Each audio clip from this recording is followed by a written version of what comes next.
Muito boa noite, sejam bem-vindos ao programa Em Debate desta quinta-feira. Como habitualmente fazíamos nas temporadas anteriores, nas últimas quintas-feiras do mês, trazemos para o programa os representantes dos partidos políticos com assento parlamentar e debatemos os pontos fortes da sessão parlamentar.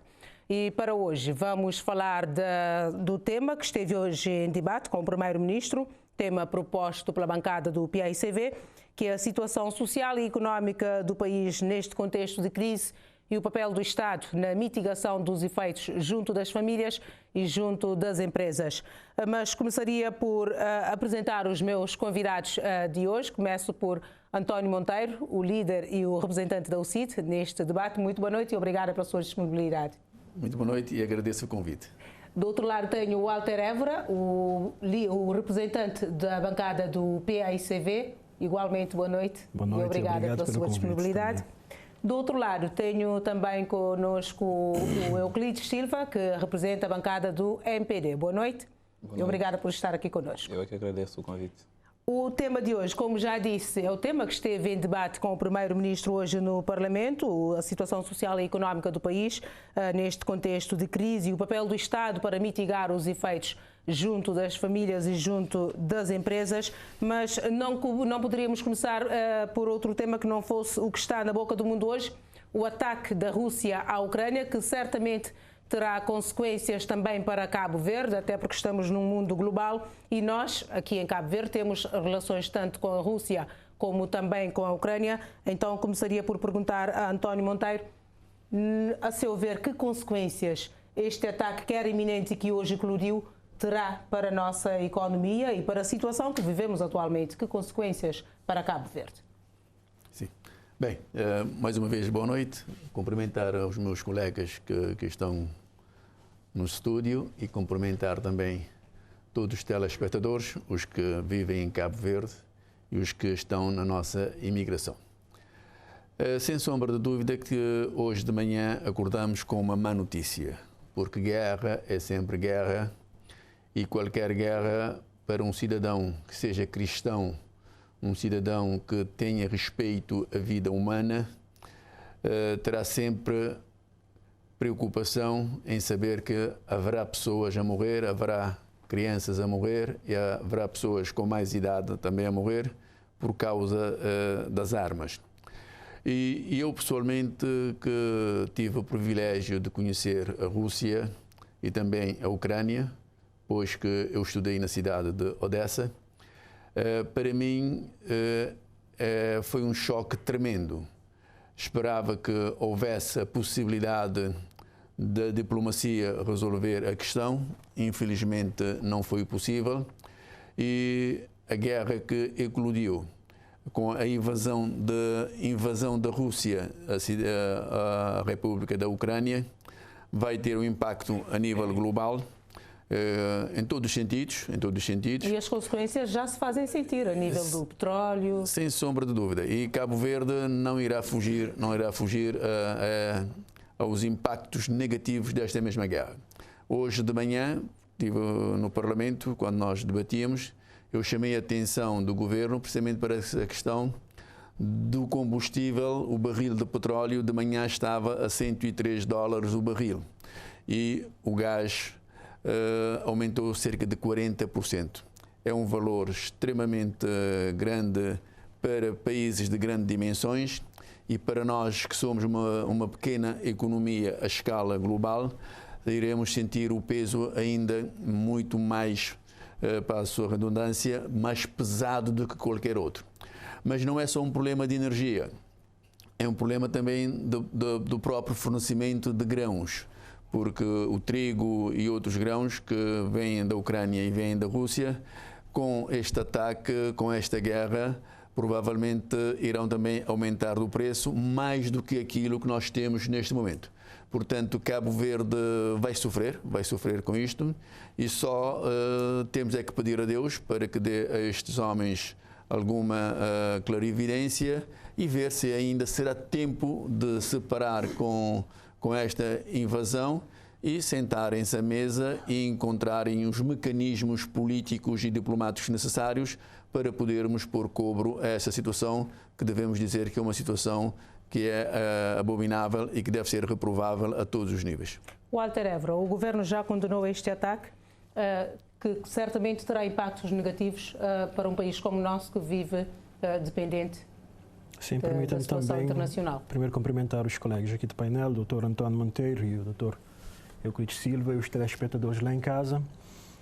Nós estamos a acompanhar com muita preocupação esse conflito entre a Rússia e a Ucrânia, que tem um risco real de se transformar num conflito muito mais alargado, a uma escala muito maior do que esses dois países. Eu pessoalmente estou um bocado incrédulo daquilo que estou a assistir, porque parece que a humanidade não aprendeu com a sua história. E um conflito que seguramente ninguém vai ganhar. Ninguém vai ganhar, nenhum dos lados. E vamos esperar que haja efetivamente bom senso, que haja sentido de humanidade e que se possa permitir que se haja paz.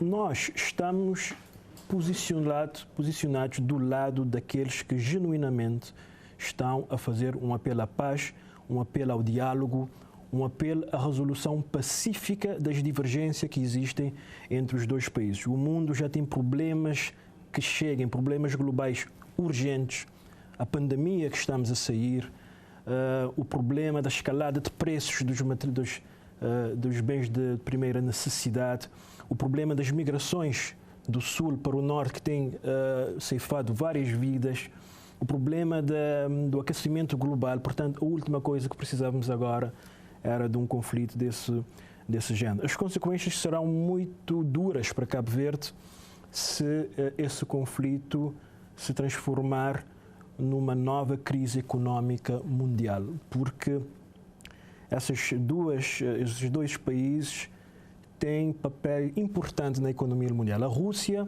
é o terceiro maior produtor de petróleo do mundo, é o principal fornecedor de gás da Europa. A Ucrânia é um dos principais fornecedores de cereais, principalmente o trigo, à Europa. Portanto, esse conflito irá criar uma instabilidade no preço dos combustíveis e também no preço dos alimentos. A Rússia, por exemplo, já suspendeu o fornecimento de um fertilizante que se chama nitrato de amônio, que é um fertilizante importantíssimo na produção de cereais, já suspendeu o fornecimento desse fertilizante, o que vai impactar imediatamente no preço dos bens de primeira necessidade, como o pão. E Cabo Verde irá, portanto, sofrer automaticamente, porque Cabo Verde é um país que importa mais de 80% daquilo que consome. E de modo que o escalar de preços que já temos pode-se agravar ainda mais. Os cabo-verdianos vão sentir nos bolsos, portanto, Euclides Silva, é mais um desafio para o Governo gerir mais esta situação. Muito boa noite. Antes de mais, gostaria de cumprimentar a si, senhora jornalista, e os colegas aqui do painel, e também cumprimentar os telespectadores lá em casa. Eu acho que a guerra que se iniciou hoje na Ucrânia com a invasão da Rússia é uma má notícia para a humanidade, porque em pleno século XXI e toda a humanidade estava a crer que havia outros caminhos e outras vias para a resolução de qualquer conflito, nomeadamente a via diplomática. E os principais protagonistas, nomeadamente o presidente russo, sempre disse que estava aberto ao diálogo e que apenas estava a fazer um exercício militar e que não iria invadir a Ucrânia. E acho que boa parte da comunidade internacional acreditou nas suas palavras, mas hoje acordamos com esta péssima notícia. E Cabo Verde é um país que está intimamente ligado ao mundo e tudo o que acontece um pouco por todo o mundo. Este ataque, esta guerra, claramente vai vir a ter impacto na economia cabo-verdiana e na sociedade cabo-verdiana, tendo em conta que somos um país que importa, um país importador, e com a escalada de preços, sobretudo dos combustíveis, os cabo-verdianos irão claramente sentir esse impacto. Mas o Cabo Verde já criou um grupo de trabalho que é para acompanhar toda esta situação, e esperemos que esse conflito não se alargue para uma guerra ainda maior na Europa, porque nós... Assumindo outras proporções que poderiam ser mais preocupantes. Exatamente. Temos esperança, estamos em crer que os protagonistas irão se entender para que isso não se transforme numa guerra em grande escala, porque isso teria ainda impacto muito maior em Cabo Verde. Walter Évora, mas voltando ao tema deste debate e ao tema do Parlamento, do debate com o Primeiro-Ministro esta manhã, a oposição, sobretudo, delineou um quadro negro da situação, reiterando a existência da fome em Cabo Verde, sobretudo no meio rural, onde as famílias têm mais problemas, com vulnerabilidades acrescidas. O Governo e a bancada que o suporta contra-argumentaram, mostrando que tudo que já foi feito pelo Executivo para mitigar esta situação, mas a oposição mantém que a situação não é nada boa e que há muitas famílias a passarem por necessidades extremas.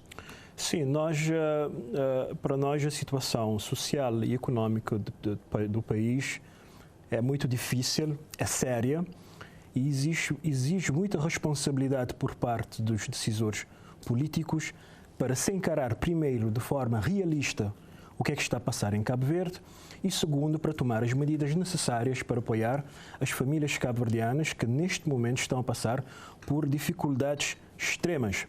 Nós temos uma situação de famílias cabo-verdianas, não só no meio rural, mas agora nos centros urbanos, nos dois principais centros urbanos, Praia e Mindelo, que não têm o que comer.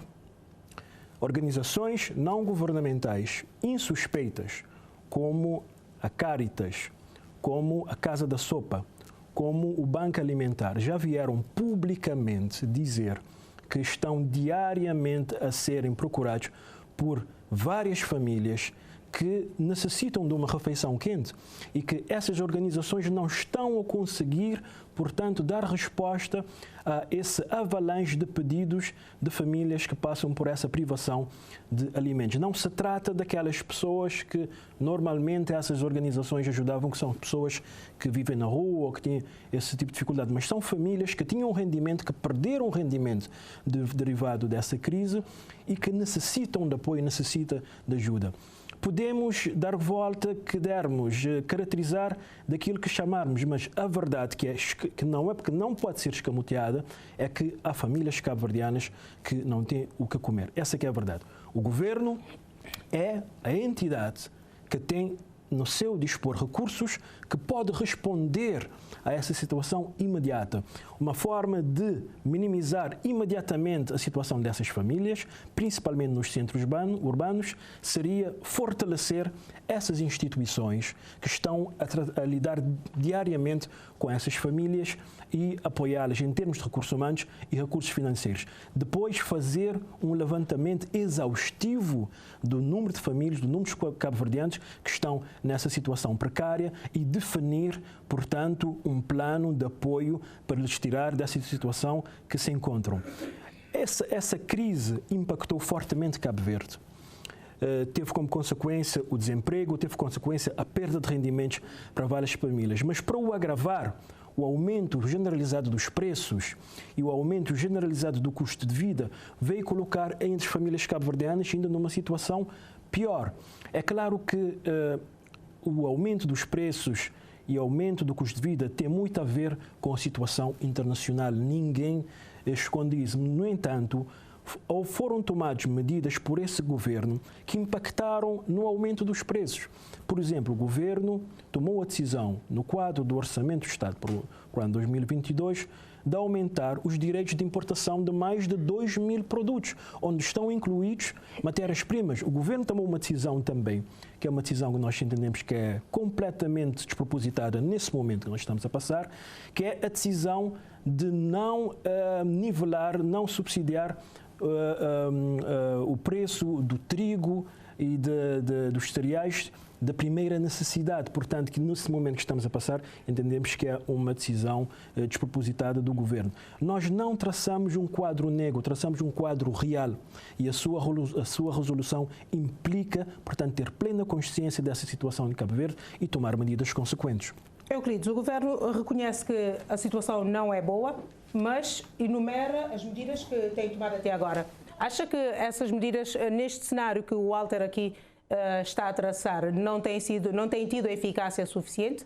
Não, o governo... Ou trata-se apenas de uma outra leitura? O contexto atual é um contexto difícil, e isso o governo reconhece e nós também reconhecemos, mas o cenário não tem nada a ver com o quadro negro que o deputado Walter Évora e o seu partido têm estado a tentar pintar. O governo tomou um conjunto de medidas que impactaram diretamente a vida das pessoas, mas já lá vou.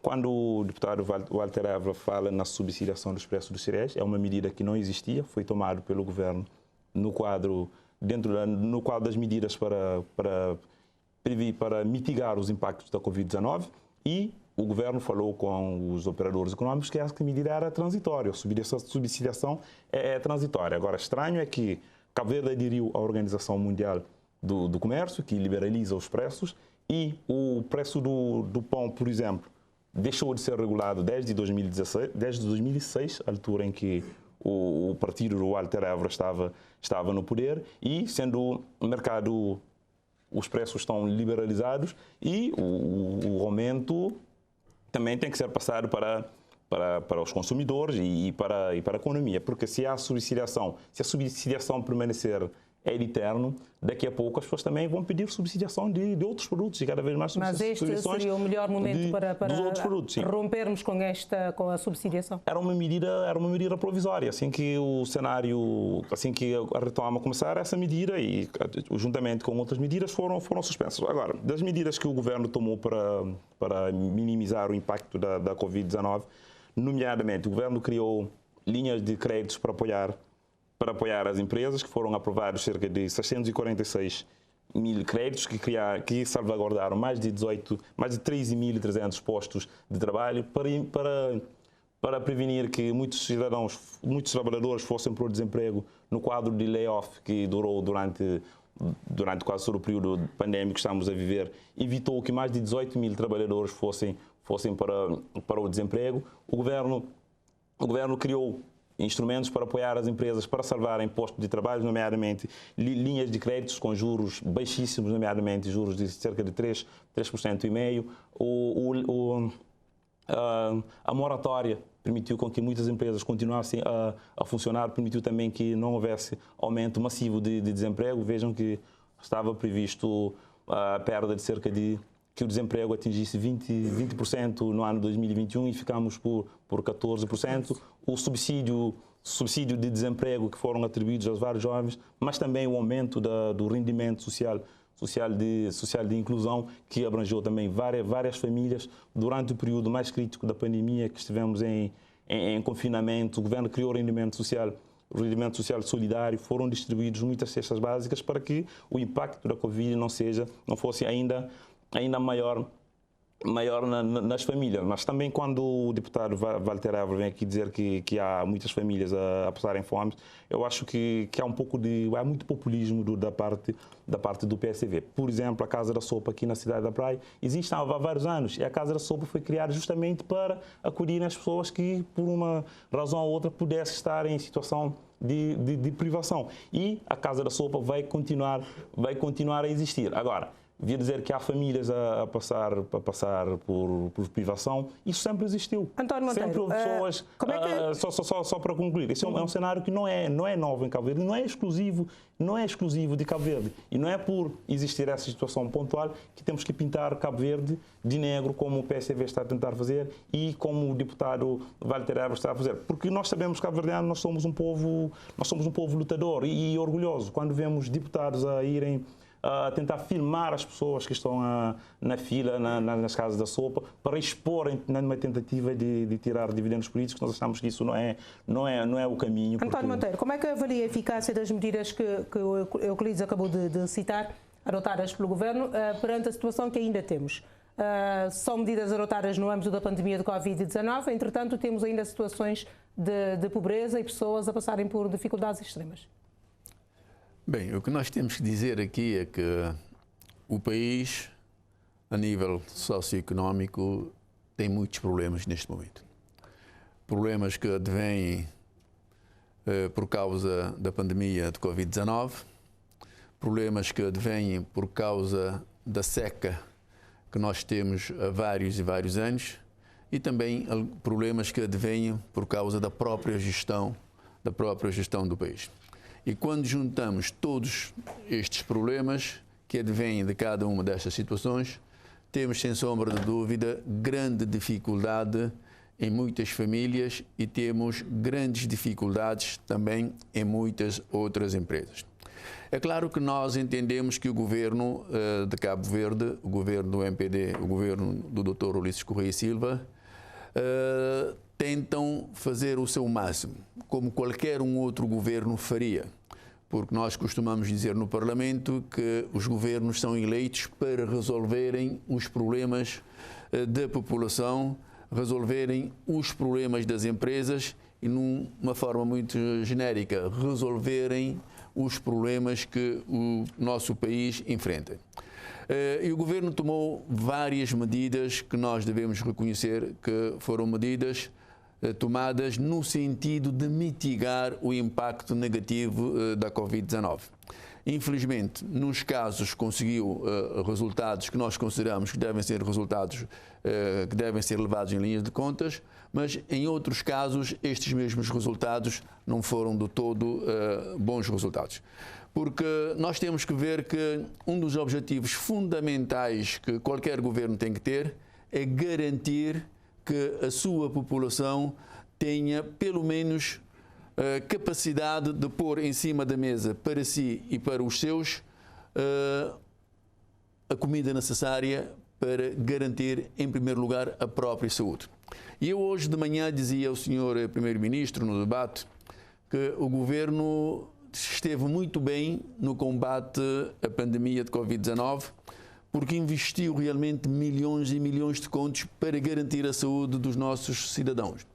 Mas nesta questão de dificuldades alimentares, para não chamarmos um outro nome, porque dá a impressão que muita gente não gosta de ouvir o nome da fome, nesta questão da dificuldade alimentar, já o Governo passa por cima. E nós pedimos ao Governo, na pessoa do Sr. Primeiro-Ministro, para também aqui investir. Porque se nós investimos para garantir a saúde, mas já não estamos disponíveis para investir, para garantir uma alimentação com as calorias necessárias para darmos a nossa população... Na sua opinião, o que é que o Governo poderia fazer neste sentido? Para já, neste sentido, o Governo deveria ter dois polos. O primeiro polo seria subsidiar os grãos, nomeadamente o trigo, o arroz e o milho, e também o milho da segunda, para a questão dos animais.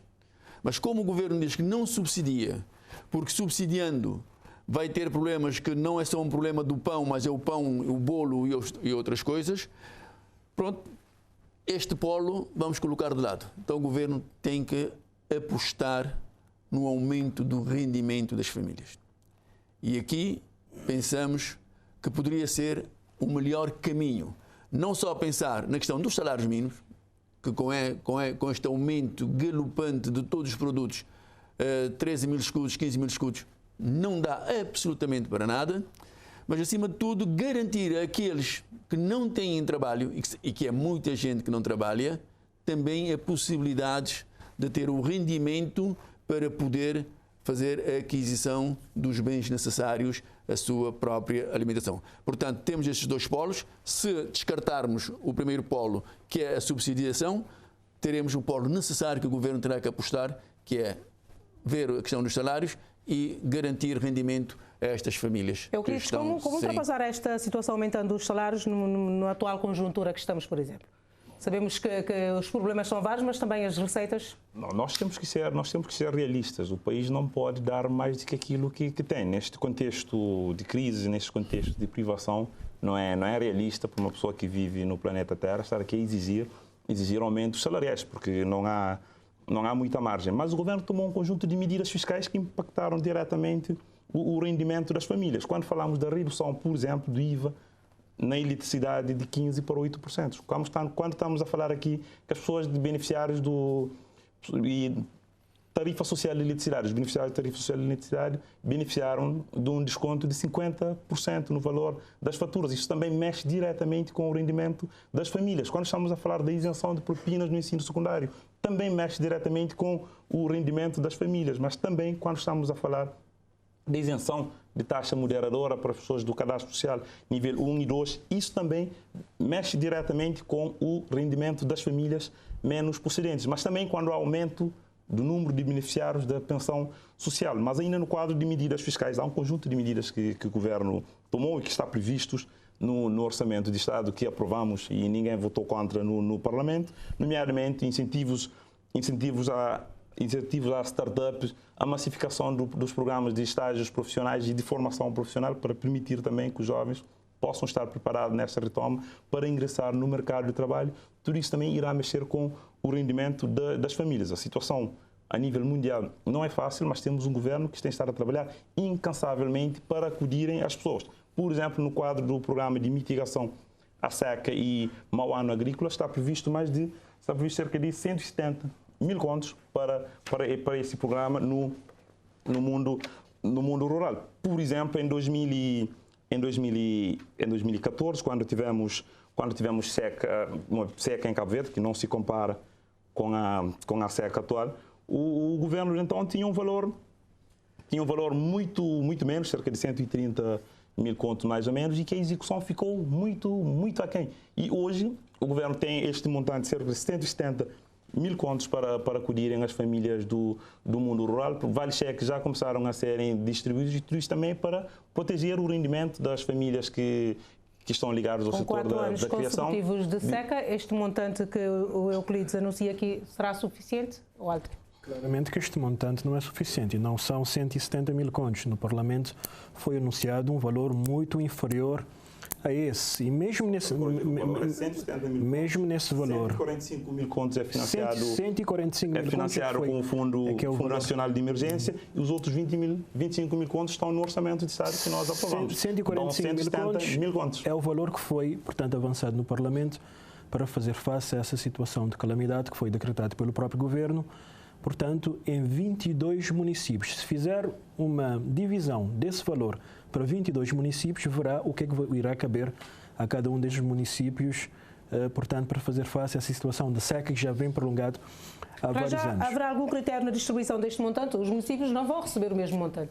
Não se sabe quais são os critérios. Isso cabe ao Governo esclarecer, portanto, como é que será feita a distribuição. Seguramente que há municípios que têm necessidades superiores a outras, né, devido às suas próprias características. Agora, não se pode minimizar o problema social que temos em Cabo Verde. Não é responsável.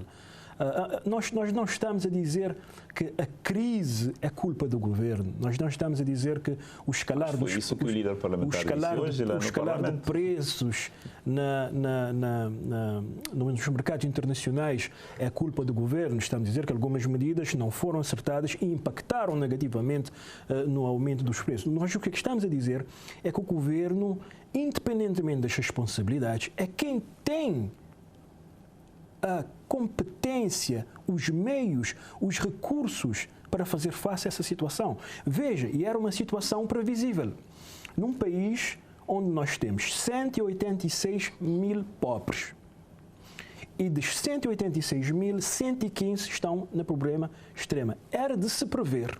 Aliás, todos os relatórios internacionais, tanto do Banco Mundial como do FMI, já apontavam para essa situação de dificuldades sociais que o país ia atravessar. Portanto, nessa fase final, de pobres e pobreza extrema que indica aqui são extraídos de onde? Esses números são extraídos do próprio programa do governo.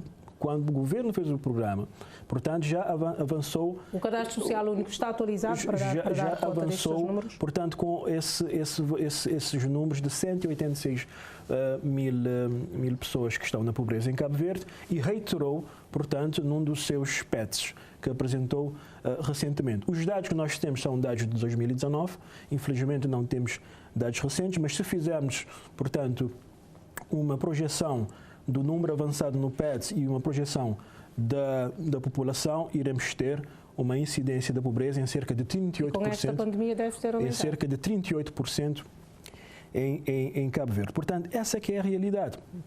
A melhor forma de resolver esse problema das famílias cabo-verdianas, e essas denúncias não vêm do PICV, são essas próprias instituições instituições não governamentais, que recebem ao longo da história pessoas com dificuldades, que estão a dizer que estão a receber famílias que normalmente não recebem, que são famílias que perderam os seus rendimentos, pessoas que perderam o trabalho derivado da pandemia. O governo tem que responder a isso. E parece que quando queremos mostrar a realidade ao governo, ao MPD que governa, esquiva-se, vai atrás de tentar mostrar que já tomaram um conjunto de medidas e que essas medidas estão a tirar as pessoas da pobreza. Não, as pessoas estão a aumentar a cada dia. A cada dia que passa, temos mais e mais pessoas a tentar conseguir um prato de comida. E o que é que essas instituições estão a fazer porque não conseguem dar resposta? Estão a diminuir a quantidade de comida que é dado às pessoas para poder ter uma abrangência maior. Portanto, essa é que é a realidade. O governo tem que agir. O governo, a responsabilidade do Estado, as funções do Estado, justiça, segurança e bem-estar económico e social.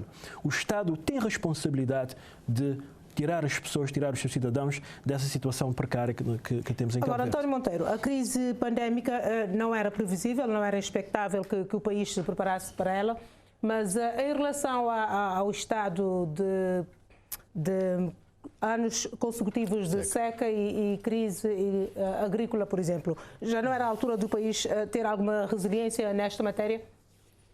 Sim, sem sombra de dúvida, mas permita-me, antes de responder a sua questão, abordar aqui o que disse o Euclides, de que não é realista exigir que o governo encontre rendimentos superiores para as pessoas. Ora, eu gostaria de dizer que este discurso já ouvi muitas vezes no Parlamento. Não, o país paga aquilo que pode. Eu penso que não. Eu penso que não, porque nós temos que ver qual é o fator indutor de uma família ter mais rendimento ao fim do mês ou ao fim de uma semana de trabalho. Tudo isso vai gerar mais riqueza no país. Há mais movimento de dinheiro, há mais cobrança de impostos, portanto, é uma questão de se sentar à mesa, fazer-se uma análise e realmente tomar esta decisão de aumentar, sim senhor, o salário mínimo e criar condições para que as pessoas tenham rendimento. E temos um exemplo muito próximo aqui em Portugal. Nós temos Portugal como espelho. Se nós formos a ver, há 2 anos atrás, sensivelmente, Portugal tinha um salário mínimo de 450 euros. Salário mínimo. Hoje, quanto é que é? É só ver qual foi o salto. E a economia de Portugal não mudou com esta pandemia. Pelo contrário, retraiu com a pandemia. Mas aumentou-se o salário mínimo. Portanto, aqui é querer ajudar as pessoas e é querer fazer com que as coisas aconteçam. Porque desculpas nós encontraremos 1001 para não fazer aquilo que deveremos fazer. Portanto, entendo que, sim, o país deve procurar este caminho para garantir rendimentos que possam permitir às pessoas terem o mínimo em termos de calorias para garantir uma boa saúde.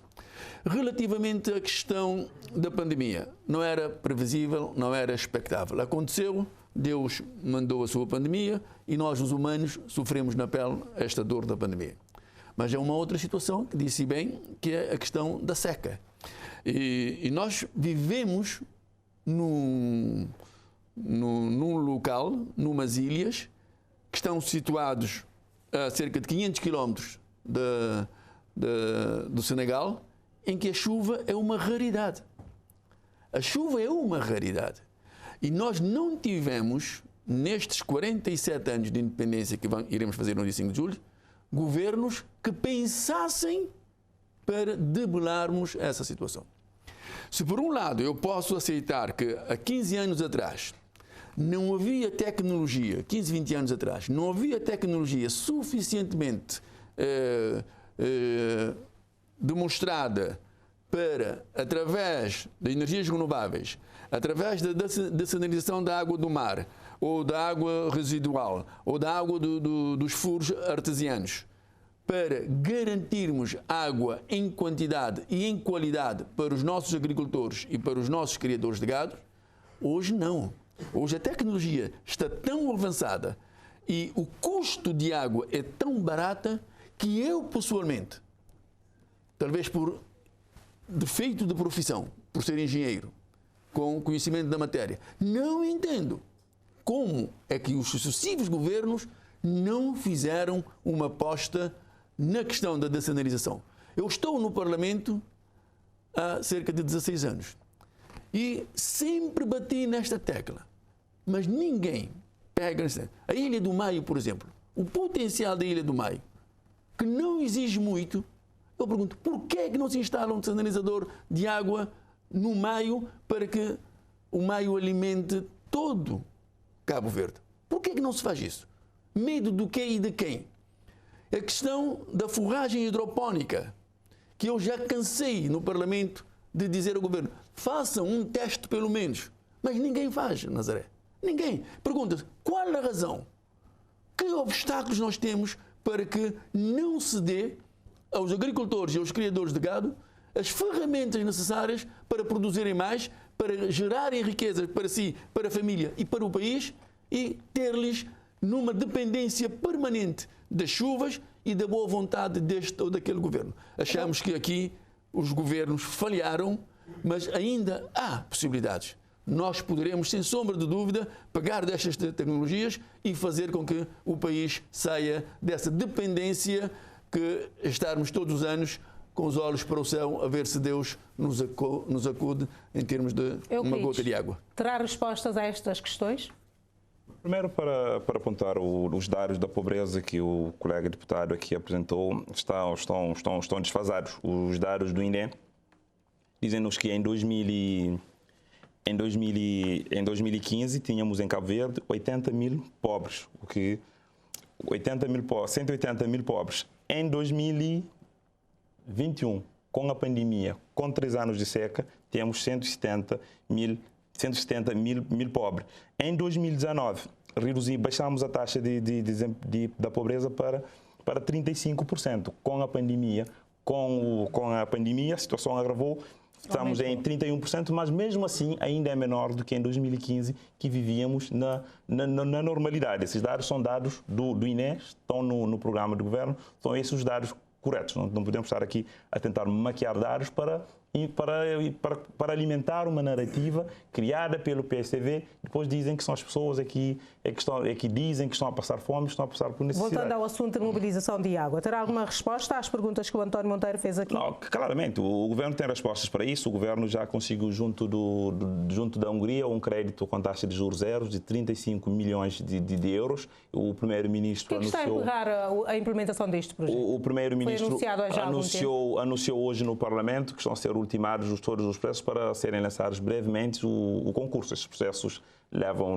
o seu tempo, mas em breve esses projetos estarão a funcionar, que é para não estarmos a depender sempre da chuva, para que possamos fazer agricultura durante o ano com alguma normalidade. O financiamento já existe, estão a ser ultimados os detalhes técnicos e, segundo o Primeiro-Ministro, vão ser lançados brevemente os concursos para as obras começarem. Já foram identificadas as ilhas, os concelhos onde serão instaladas pequenas dessalinizadoras para o uso da água para a agricultura. Porque este é o caminho. No passado houve outras alternativas que foram gastos milhões e milhões de contos e que os resultados estão à vista. 5 anos consecutivos de secas e não conseguimos ter água suficiente para a agricultura. E já eu posso garantir ao deputado António Monteiro que em breve serão lançados concursos para a mobilização de água dessalinizada para a agricultura.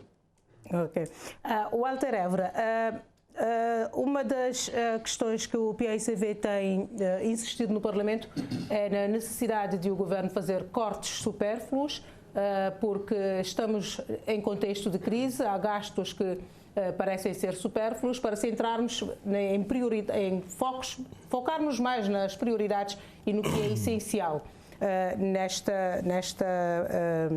nesta conjuntura.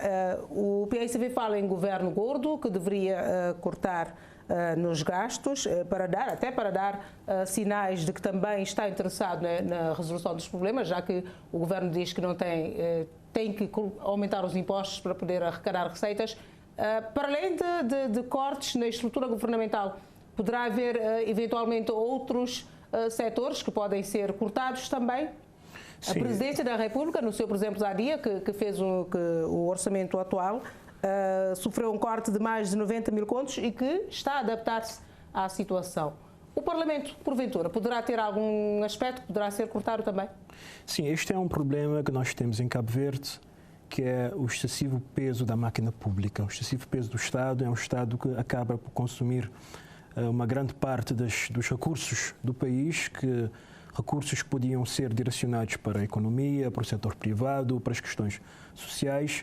E o problema em Cabo Verde é que um país que ainda depende muito da ajuda pública ao desenvolvimento, o funcionamento do Estado acaba por absorver uma grande parte da riqueza, dos recursos do país. No imediato, o que é que se podia fazer no imediato para gerar alguma poupança e ter mais condições para haver investimento, por exemplo, na área social ou na área agrícola, seria a redução do governo. Isto seria uma decisão imediata.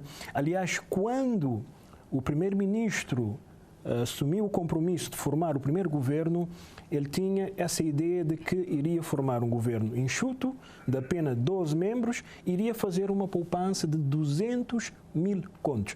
Veja, o plano agora para fazer face à situação de calamidade que foi decretada pelo governo é de 145 mil contos. O primeiro-ministro tinha dito que com um governo enxuto conseguiria poupar 200 mil contos. Nós, os cálculos que já fizemos, se o governo reduzir, portanto, para metade, teríamos uma poupança de 400 mil contos. Isso já seria um recurso muito interessante para fazer face às necessidades imediatas do país.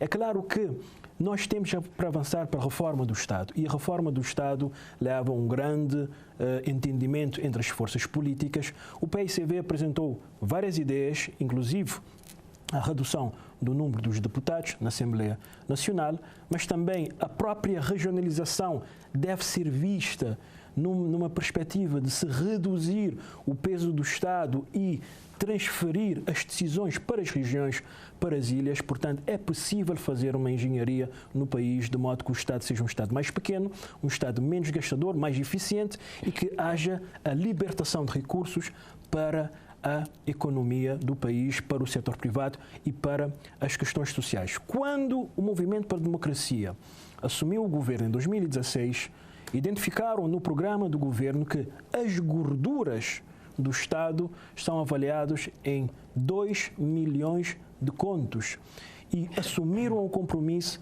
de fazer a redução, portanto, do Estado e haver essa poupança e libertar esses recursos. No entanto, o que é que aconteceu com a governação do Movimento para a Democracia em 2016, essa parte, houve um aumento exponencial das despesas do Estado.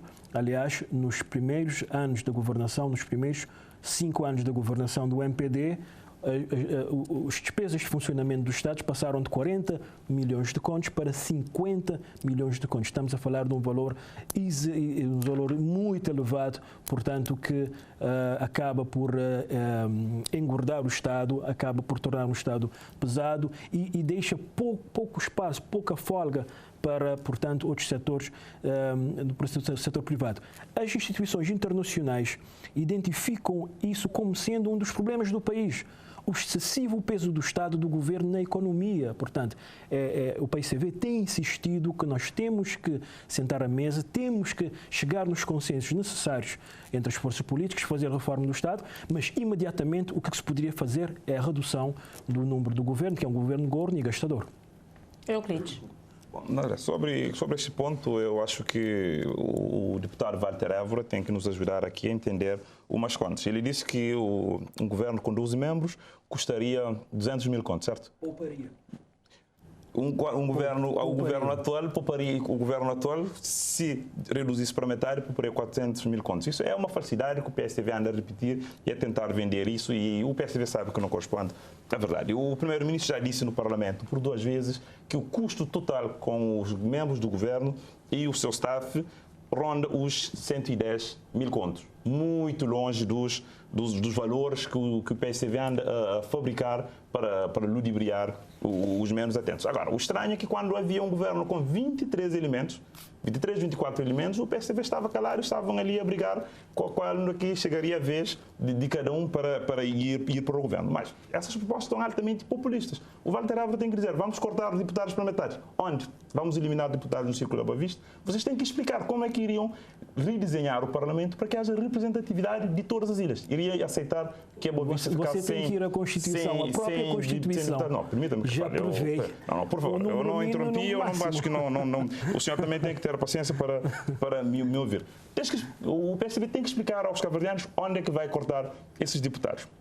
Mas, quando se fala das gorduras da máquina do Estado, que a despesa de funcionamento do Estado aumentou. Claramente que aumentou. O deputado António Monteiro estava a dizer que é necessário aumentar os salários. A despesa aumentou com a requalificação dos professores, que vocês deixaram desde 2008, a melhoria dos salários da Polícia Nacional, da Polícia Judiciária, dos médicos, dos enfermeiros, das cozinheiras, das cantinas escolares, dos oficiais de justiça, ou seja, de um conjunto de funcionários públicos que vocês deixaram na precariedade, e este governo resolveu as pendências e a despesa de funcionamento aumentou. Vocês têm que dizer aqui se são contra ou não, para esses trabalhadores também perceberem a vossa filosofia. Quando se fala na gordura do Estado, o que temos, a maior parte do dinheiro público é consumida com pagamento de salário. Nós podemos extinguir instituições, fundir empresas públicas, etc., fundir rádio e televisão, etc., cortaríamos alguns milhares de contos com o Conselho, estas fusões, com o Conselho de Administração. Mas o grosso da despesa vai para o pagamento dos salários. Vamos mandar essas pessoas para casa,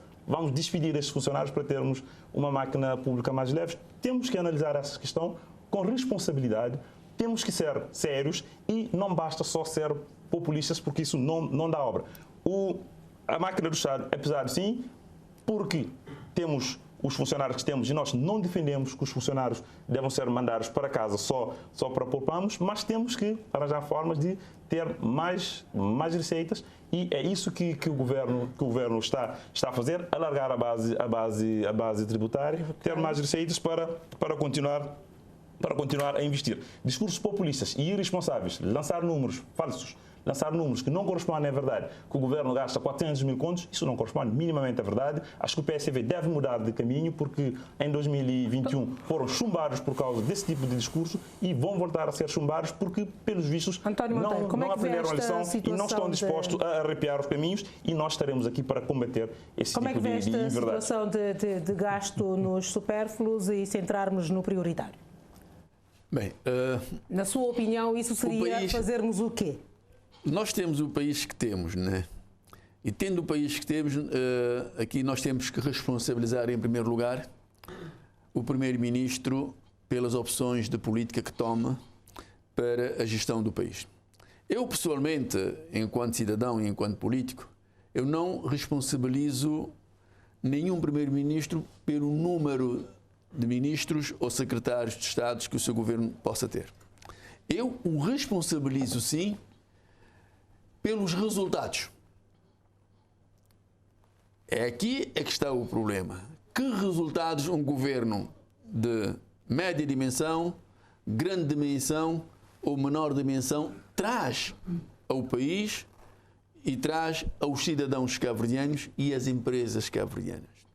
O governo é grande, consegue responder todas as solicitações do país, das empresas, para mim tudo bem. Mas se não conseguir responder, nós temos que questionar.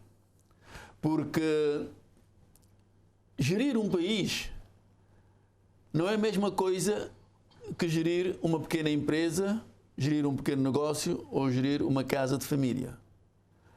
Há particularidades, há especificidades. E este governo, o segundo governo do MPD, pronto, temos 2016, 2021, 2021 até 2026, o governo acostumou-nos com um governo bastante reduzido. E no segundo mandato, realmente, deparamos com um governo que não se entendeu muito bem, tendo em conta tudo aquilo que, na altura, o primeiro-ministro agora dizia que era preciso cortar. Mas vamos esperar os resultados. Vamos esperar os resultados, porque neste momento nós não podemos fazer uma avaliação correta por causa da pandemia. que nos apanhou de surpresa e que ainda continua, mas vamos pedir a Deus para que essa pandemia termine neste ano de 2022 com a maior urgência possível e, a partir daqui, vamos analisar que economia nós iremos ter, que sociedade nós iremos ter, que medidas de políticas serão tomadas para podermos dizer, não, este governo foi extenso, mas eficaz. Ou este governo foi extenso e só serviu para consumir o dinheiro dos contribuintes cabo-verdianos. E aí penso que nós devemos penalizar. Mas há aqui uma questão, permita-me rapidamente. Quando o Euclides diz que cortar nos deputados não é possível, eu digo que é possível. Por exemplo, o CID, o PCV também tem que... Na altura nós fizemos essa proposta e o PCV não aceitou. Nós fizemos essa proposta em 2008, que era para repensarmos o número de deputados no Parlamento. A seu ver, qual seria o número ideal de deputados no Parlamento? Eu acho que entre 45 a 50 seria o ideal. 45 a 50 seria... O que eu disse é para explicarem aos cabo-verdianos como é que vão cortar em nós temos 11 deputados em São Vicente. 11 deputados em São Vicente. 10. São Vicente poderá ter 9, poderá ter 8. Temos 33 deputados em Santiago. Santiago poderá ter 25, poderá ter 23. Temos 6 deputados em Santo Antão. Santo Antão poderá ter 5, poderá ter 4. Temos 4 deputados no Sal. Quer dizer, nós temos que sentar à mesa, nós temos que sentar à mesa e com vontade de resolver os problemas e discutir. Porque muitas vezes as pessoas dizem, não, vamos cortar em São Nicolau que tem 2. Não, não se vai cortar em São Nicolau. Como é que vai ficar a questão da proporcionalidade? Santiago tem 50%. Isso exigiria uma revisão total também das leis. Tem que explicar aos cabo-verdianos. A Constituição da República já permite a redução. Sim, mas tem lá um número mínimo e um número máximo. O Monteiro tem que explicar aos santiaguenses a proporcionalidade. Santiago tem 55% da população nacional e Monteiro acha que 33 deputados são muitos. E a Boa Vista, que tem um pouco mais de 12 mil habitantes, se não me falha a memória, vai ficar com 2 e, por exemplo, o município de Santa Cruz tem mais população que Boa Vista e vai ficar subrepresentado. Temos que explicar claramente aos cabo-verdianos como é que fica a proporcionalidade da liberação usados e não de cabo-verdiano. Falemos agora do plano. Não vamos por aí porque eu apontei, o primeiro número que eu apontei foi 11 deputados de São Vicente. São Vicente agora tem 10 deputados, não são? Não, São Vicente tem 11 deputados. Falemos agora, deixemos este assunto para um outro debate. Falemos agora do plano de retoma muito rapidamente, que o nosso tempo está a esgotar. O Governo apresentou há cerca de 2 semanas o plano de retoma económica do setor turístico, que recebeu algumas críticas, inclusive da Câmara de Turismo e também da Associação de Turismo de Santiago, que acham que poderiam ser agregados outros instrumentos, valorizar outros instrumentos nesta retoma, enquanto que a Câmara diz que deveria ser primeiro analisar em sede de concertação social e socializado com os parceiros. O que é que lhe diz as medidas contidas neste plano de retoma? Será um plano eficaz nesta conjuntura que temos atualmente? Não, aqui... Permite realmente a retoma do setor? Eu penso que o Governo, nessa matéria, o Governo tem sempre boas intenções. Aqui nós não temos que duvidar das boas intenções. Mas muitas vezes estas boas intenções acabam por não se concretizar na prática.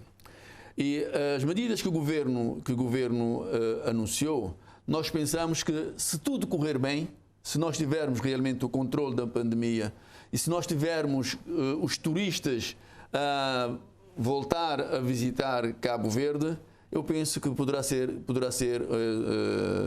algo de bom para o país e esse algo de bom poderá ajudar-nos a melhorar a nossa economia de uma forma bastante significativa.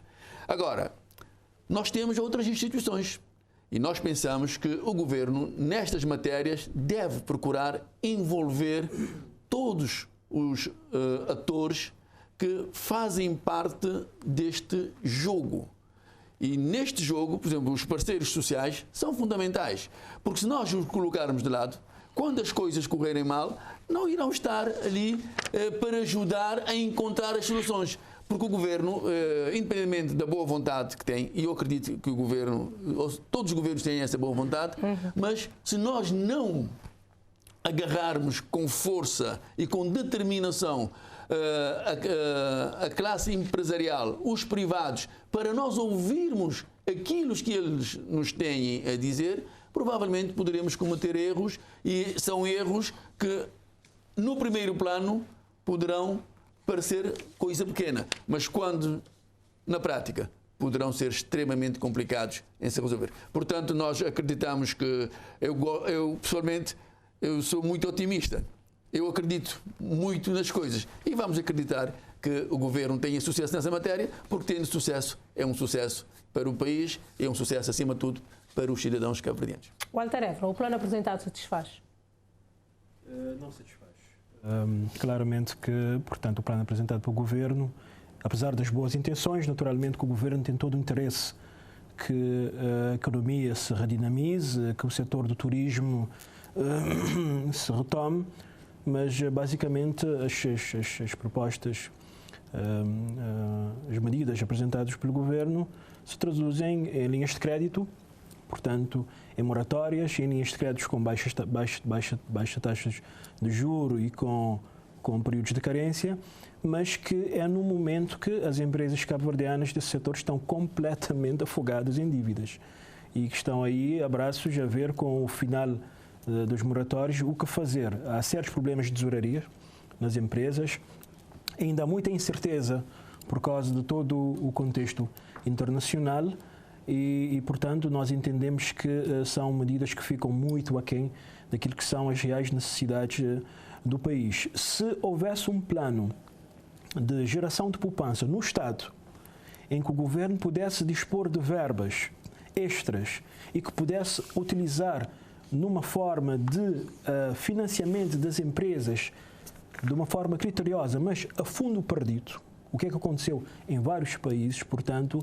seria uma boa forma de injetar dinheiro na economia e nas empresas sem os estrangular. Porque as empresas, neste momento, com as dívidas que têm, portanto, com as necessidades tesourarias que têm, apresentar-lhes essa opção de se endividar mais é bastante limitador. O governo tem que apostar na diversificação da economia. Cabo Verde está extremamente dependente do turismo e o turismo, portanto, nós dependemos dos países emissores. Qualquer problema nos países emissores, automaticamente nós ficamos numa situação de vulnerabilidade. Há um campo grande para se apostar na produção alimentar em Cabo Verde, porque nós importamos mais de 80% daquilo que consumimos e pode-se estimular, portanto, todo o setor da produção agrícola e industrial com o objetivo de fornecimento do mercado local. É bastante possível sairmos de uma faixa de produção de 10% para 20% ou 30%, portanto, de produção interna de alimentos e assim diversificar a nossa economia para não ficarmos tão dependentes do setor do turismo. Nós entendemos que o governo podia ter ido muito mais além, portanto, nas medidas que anunciou. Vamos esperar que efetivamente haja uma retoma em força e que esse novo contexto de crise e de conflito internacional não venha afetar o turismo, não venha afetar demasiadamente Cabo Verde, mas entendemos que as medidas anunciadas ficam muito aquém. Euclides. Não, o plano de retoma é um plano extraordinário, está sustentado está estruturado em vários eixos e, estranhamente, o deputado Walter Évora vai apenas no eixo linha de crédito, porque isso mostra claramente a relação difícil que o PSDB tem com o setor privado, que é o setor produtivo, que é o setor que gera emprego. Só para lembrar que a esmagadora maioria dos empregos existentes em Cabo Verde são criados pelo setor privado e as linhas de créditos que ele aqui falou são mais de 9 milhões de contos, com taxas de juros baixíssimos, período de pagamento alargados, com garantias parciais dos Estados que vão até 80%, ou seja, são condições altamente favoráveis para as empresas que estão em situações de dificuldades, com problemas de tesourarias, se financiarem e fazerem investimentos para que possamos ter mais empregos e mais rendimento para as pessoas. Quando se fala o Walter disse que que é a falta de recursos, ao mesmo tempo propõe financiamento a fundo perdidos. Onde é que vamos buscar esse dinheiro? E depois quem é que vai pagar? No Estado. Quem é que vai pagar? Nós apresentamos a solução. Poupanças vamos fazer onde? Sendo populista, o Walter seria não disponível... Não venha com populismo, apresenta argumentos. O Walter seria disponível... Apresenta argumentos. O Walter seria disponível a abdicar de 50% do seu salário para alimentar esse fundo, para financiar o fundo perdido. Por que não? Vamos discutir. Estaria disponível, por exemplo, para votar no Parlamento, por exemplo, que os reformados que estão, alguns mais do que na sua bancada, acumulando 2 salários, enquanto que vocês fazem o discurso que há famílias a passarem fomes, e vocês têm lá pessoas que se reformarem há mais de 14 anos porque já se consideraram que já estavam na idade de reforma, que para irem descansar, e estão lá 14 anos no Parlamento a acumular 2 salários. Isso é puro populismo, porque não fazem absolutamente nada. Mas no plano de retoma há um ponto muito importante, que é a inclusão social e a qualificação profissional dos jovens, mas sobretudo a qualificação para o mercado de trabalho. O setor privado, mas também o setor público, precisa de jovens qualificados para essa nova largada. O plano de retoma está muito bem montado, é um excelente plano, e isso também se alia ao plano operacional, ao POT, plano de retoma do turismo, que já foi apresentado, e só em crer que logo iremos ultrapassar esta fase difícil e iremos retomar onde paramos em 2019, que tínhamos um país a crescer a mais de 5% ao ano, desemprego a baixar, pobreza a reduzir, turismo a caminhar para 1 milhão de turistas. É este o caminho, nós estamos confiantes, não é o pessimismo do PSV, que quer pintar o país de negro, para que vai nos desarmar, e estamos em crer que vamos ultrapassar essa fase difícil com o apoio e a colaboração de todos os Estamos a chegar ao fim do nosso programa. Não queria terminar sem que ouvíssemos também algum comentário sobre a CPI, a TACV, Cabo Verde Lente, que o PAICV anunciou que vai levar ao Parlamento, vai pedir ao Parlamento uma comissão parlamentar de inquérito à TACV para esclarecer algumas situações que considera pouco transparentes. Informação, sobretudo baseada na informação que tiveram na última sessão, de que só em 2018 o Governo terá transferido para a TACV mais de 10 mil contos por dia e que mesmo assim a empresa continua em situação deficitária. Sim, que resultados poderemos esperar desta CPI a concretizar? Rapidamente, para dizer aqueles que ele tem que ouvir o que a gente está a dizer. Nós defendemos há pouco poupanças no Estado e disponibilização de fundos para as empresas a fundo perdido. O senhor tem que ouvir o que é que estamos a dizer. Não venha dizer que somos contra as empresas. Nós queremos financiar a empresa e não estrangulá-las. Vamos avançar, que temos Vamos avançar rapidamente para a TACV. TACV, nós já tínhamos tido uma CPI, portanto, que abarcou o período de 1975 a 2017. Nessa altura, o MPD não permitiu que se fizesse uma investigação aprofundada sobre os negócios que foram feitos com a Binter Cabo Verde, portanto, a retirada dos TACV do mercado doméstico e a transferência, portanto, do monopólio para a Binter, numa situação em que o Estado, portanto, ficou com a participação de 30% dessa empresa e nunca esclareceu em que condições, em que circunstâncias, portanto, foi feito essa passagem de cotas para o Estado. Nós tivemos, portanto, desde essa altura, a privatização dos TACV, em que foi vendido 51% da empresa, portanto, à Lovelader, que acabou numa situação trágica para o país, com dívidas avultadíssimas. Nós temos que lembrar que o governo de Cabo Verde criou em 2017 uma empresa que se chama Newco, que é uma empresa que a sua função foi absorver toda a dívida dos TACV, para que a privatização dos TACV fosse feita de uma forma limpa, sem dívidas. A partir dessa altura, a partir de 2017, em que se criou essa empresa e que se absorve as dívidas do TACV e que o governo toma essa decisão, portanto, de fazer essa privatização apressada, intransparente, e que resultou naquilo que resultou, nós temos um afundar da companhia em dívidas com um buraco financeiro de dimensões inimagináveis. Para ter uma ideia, só em 2019 os prejuízos dos TACV foram 6 milhões de contos. Só em 2019, que é tido como o ano grande da companhia. Portanto, há um conjunto de situações que têm que ser esclarecidas e é só através da Comissão Parlamentar de Inquérito que poderemos tirar a limpo, chamar os responsáveis, pedir a documentação e, no final, elaborar um relatório para ser discutido no Parlamento e, quiçá, apresentar às instâncias judiciais. Euclides Silva, como é que a sua bancada encara este pedido de Comissão Parlamentar de Inquérito?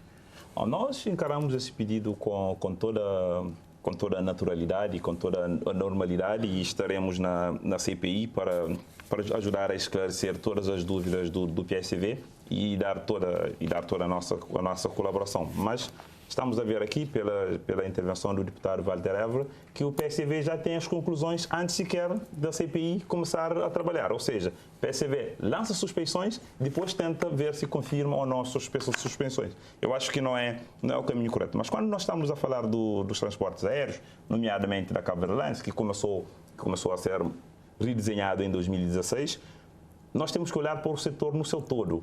Em 2019, que o Walter Évora vem aqui tentar fazer desdém, é o ano que basta ver os números da CV Handling, da Shell, da Enacol, para ver que houve claramente uma injeção uma circulação de dinheiro graças ao projeto Hub Aéreo na ilha do Sal. Basta ver o crescimento, por exemplo, de número de funcionários da CV Handling, ou seja, ou o número de turistas brasileiros que passaram a visitar o Sal fazendo stopover, para ver que o projeto era bom. Só que veio a pandemia. A pandemia não afetou somente a Cabo Verde Airlines, afetou várias companhias aéreas a nível mundial. Basta ver as notícias, por exemplo, de Portugal, para ver que o Estado português também injetou dinheiro na TAP para salvar a sua companhia. Quando Walter disse que a privatização foi feita às pressas, é porque, se calhar, o PSV aqui não se sente muito confortável. Passaram 15 anos à procura de parceiros para privatizar a Cabo Verde Airlines, tiveram a pressão de parceiros internacionais. O Banco Mundial, por exemplo, deixou uma das instituições financeiras internacionais, por exemplo, deixou de financiar Cabo Verde por causa da Cabo Verde Airlines, e acho que faltou habilidade, faltou alguma ginga ao PSV para arranjar um parceiro que comprasse a Cabo Verde Airlines. O governo encontrou um parceiro, as coisas estavam a funcionar relativamente bem até 2019, veio a pandemia e a pandemia colocou todas as companhias em dificuldades. Uma pequena companhia como a Cabo Verde Airlines, que estava a ser redesenhado, não aguentou, mas o governo corajosamente já voltou a apostar na empresa. A Cabo Verde Airlines já começou a voar e em breve tudo estará de volta à normalidade e o governo encontrará de novo um novo parceiro. Para terminar, senhora jornalista, nós vamos para a CPI com espírito aberto, nós não tiramos conclusões antecipadas e depois tentar confirmar na CPI, mas a CPI é para investigar e nós estaremos lá de espírito aberto para investigar e apurar toda a verdade, porque o PSV cria essa narrativa de intransparência, mas o PSV não apresenta nenhuma queixa às instâncias judiciais, não apresenta provas e fica apenas em um falatório. Também isso não é ser sério, e temos que, na CPI, o PSV tem lá também a oportunidade para provar as narrativas que tem estado a lançar, que tudo que é negócio é intransparente, tudo que é procura de parceiros, sobretudo e externos, estrangeiros. O PSV tem um problema enorme com António isso. Monteiro, qual é a percepção não pode sobre ser. esta matéria? Bem, a questão dos PSV, pronto, é uma questão já com cabelos brancos e, infelizmente, o país não conhece a verdade sobre os TSV. E, pessoalmente, Nazaré, eu tenho muitas dúvidas que este CPI venha dar alguma coisa. Nunca deu, nenhum CPI nunca deu absolutamente nada no Parlamento, e este também não irá dar coisíssima nenhuma. E não vai dar porquê? Por uma razão muito simples. Nós temos um Parlamento que é fortemente desequilibrado. Fortemente desequilibrado. E sendo um Parlamento fortemente desequilibrado, a balança vai pender, como é óbvio, para o partido que tem mais deputados. E este partido que tem mais deputados, não tendo interesse no CPI, mesmo que seja constituído... Falar nisso, como é que funciona uma CPI? Quando se pede uma CPI a um determinado processo, como é que funciona?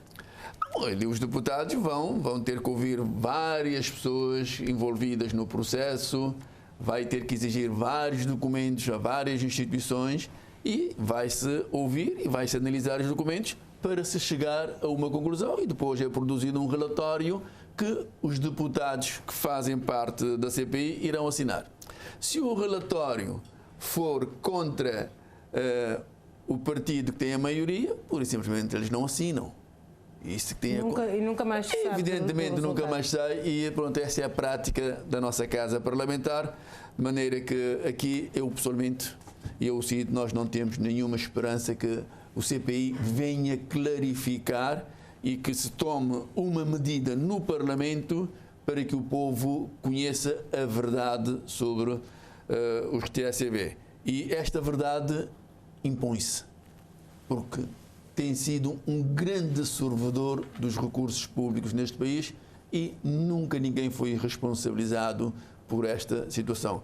E, infelizmente, vamos ter que esperar um próximo Parlamento em que não haja maioria absoluta para que a verdade venha ao de cima. Seja como for, este tema vai subir certamente ao debate amanhã no Parlamento, com o anúncio da CPI que o PSV já fez saber que irá levar. Muito obrigada, meus senhores, por este tempo, 1h e poucos minutos aqui no programa Em Debate. Desejo a todos uma boa noite e nós estaremos de volta na próxima quinta-feira com outro tema e outros convidados. Até lá.